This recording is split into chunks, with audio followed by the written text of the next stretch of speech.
toujours vivre le DMTV, bilile kamalo bana ebele.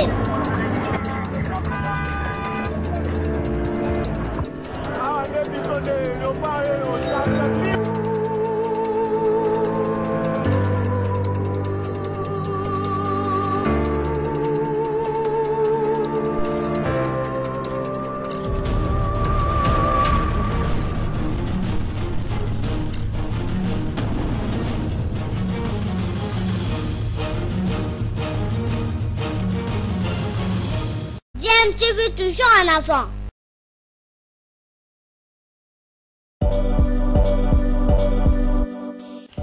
Vous êtes sur DMTV, bonjour ou bonsoir, tout dépend de l'heure à laquelle vous nous suivez. Tout plaisir est pour nous de vous retrouver, mais surtout de savoir que vous êtes nombreux en train de suivre votre chaîne YouTube DMTV. DMTV qui vous propose l'actualité, vous propose également des analyses et des réflexions sur des sujets d'actualité, sur des faits sociaux, tout simplement sur des réalités que nous observons ici chez nous en République démocratique du Congo. Et vous vous présentez? Kandou Kapopoué Gilles. Moïse Katumbi, c'est mon neveu. Il est le fils de ma sœur Tiapoué Virginie. On dit que la mère de Moïse est zambienne. D'abord, c'est une injure. Hein? Quelqu'un qui est congolais l'a envoyé en Zambie. Et puis, moi, j'ai servi d'abord du temps colonial à 19 ans. J'étais à l'armée coloniale jusqu'à l'âge de 24 ans. Le camp de Rumangabo, j'étais la force publique. Le camp de Rumangabo, c'est nous qui avons construit. Et mon premier enfant, qui est actuellement préfète à Likachi, est né au camp militaire de Rumangabo quand j'étais un militaire. Donc, mais dire que nous sommes des Zambiens, alors là, c'est une injure. D'abord, la mère de Virginie est princesse. Elle est née de Mukanda Bantu, le fils de Moussiri, le roi du Katanga. Je peux dire les rois, parce que c'est lui qui a dominé tous les Katanga, les rois du Katanga. Donc Moïse, je peux le prendre pour un prince, suivant les coutumes et tout ça. Moïse est prince. Il peut me réclamer même les royaumes là-bas, tout ça. Donc Moïse est prince. Mais c'est une injure. Hein? Pourquoi est-ce qu'il devait enlever Moïse de la royauté de Moussiri et l'envoyer en Zambie? C'est une injure. J'espère que vous avez vécu la période d'accession katangaise. Oui. Toutes les réunions de la sécession katangaise, moi j'ai participé en tant que Congolais katangais. Vous avez quel grade? Jusqu'à l'âge, quand j'ai quitté le service militaire, j'avais 30 ans. Le service militaire de l'ancien colonial. Quel grade avez-vous? Bon, écoutez, cette période-là, les Congolais ne peuvent pas accéder au grade d'officier. Pour terminer les grades subalternes seulement. Que vous êtes avec Moïse Tchombe, quel grade avez-vous? D'abord, quand j'ai quitté la force publique, hein, j'étais le chef de l'administration, de la police. Chef du personnel. Chef du personnel de la police. Et en ce moment-là, quand Tchombe avait fait donc une arrêté, donc quittant l'administration civile où j'avais pour devenir policier, j'avais le grade, je peux dire de major, le grade de major.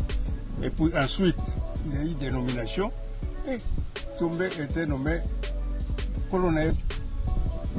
J'ai des papiers et tout ça, signés par le président Moïse Tchombe lui-même. J'ai des papiers.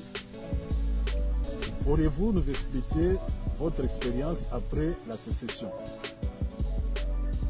Après la sécession katangaise. Bon, après la sécession, j'étais commandant de la ville de Likashi. On m'a mis là-bas, j'ai le papier d'invitation. Ensuite, j'ai été envoyé aux États-Unis à l'Académie internationale de police.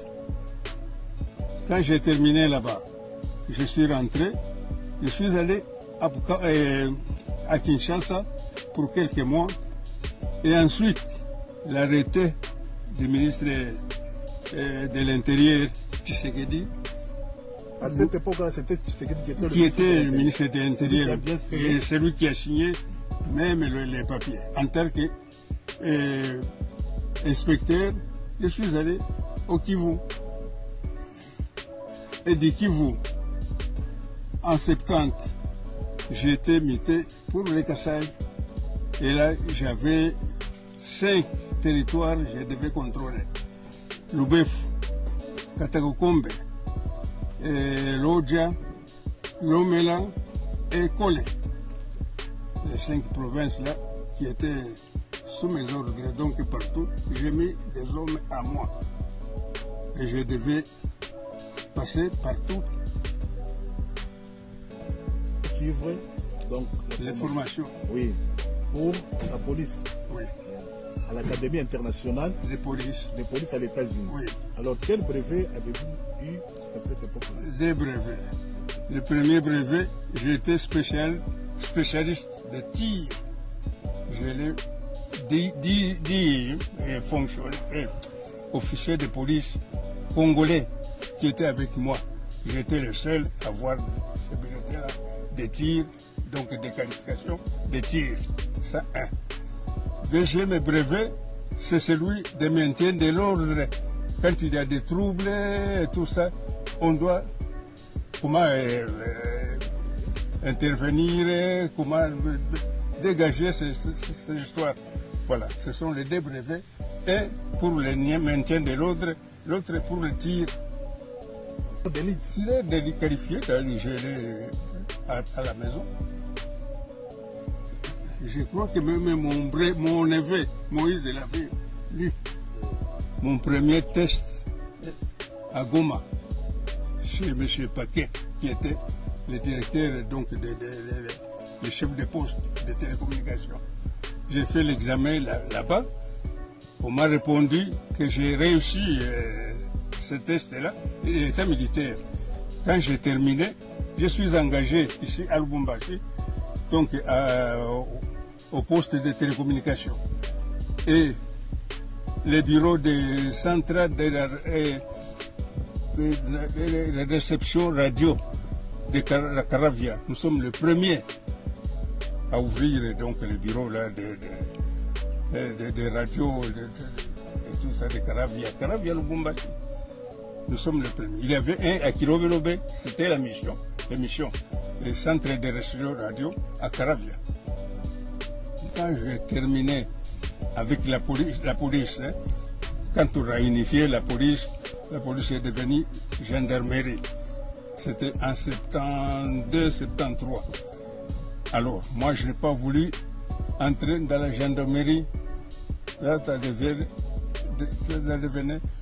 militaire. Alors, j'ai quitté. Je suis allé à la Gécamine et j'étais engagé là-bas. Et on m'a mis à la garde industrielle. Là, vous étiez à la garde industrielle, vous étiez? Comment? À la garde industrielle, vous étiez qui? La garde industrielle. J'étais responsable donc c'est-à-dire que l'inspecteur de la garde industrielle. À la Gécamine. À la Gécamine, oui. Et là, j'ai eu la pension de 19 ans. J'ai subi, donc j'ai joui de cette pension-là. Il paraît que Moïse Katumbi a vécu chez vous, là à Likasi. Oui, chez moi, pendant 1 année, même plus. Quand il suivait l'école, il était jeune à ce moment-là. Et mon épouse est là. Katumbi était chez moi. Elle a quitté chez moi quand il devait aller à Kapolo, à l'internat.